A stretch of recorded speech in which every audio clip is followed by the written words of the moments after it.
I'm going to show you how to replace the key battery to your key fob for a Mitsubishi. This is a 2019 Outlander.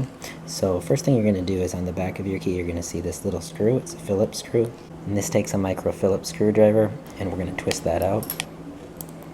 After removing that is on the back of the key you're going to see a little slot right here. And you can use a screwdriver. I'm going to use a kitchen knife. We're going to put it in there. Twist. So go one way, then the other way.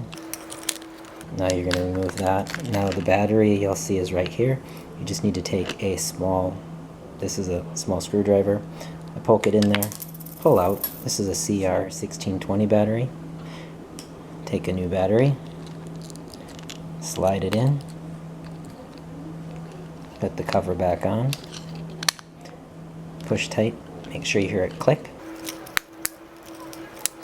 Check all around the seams to make sure they're tight. Take that small screw, twist that back in, make sure it's tight, then check to make sure it works.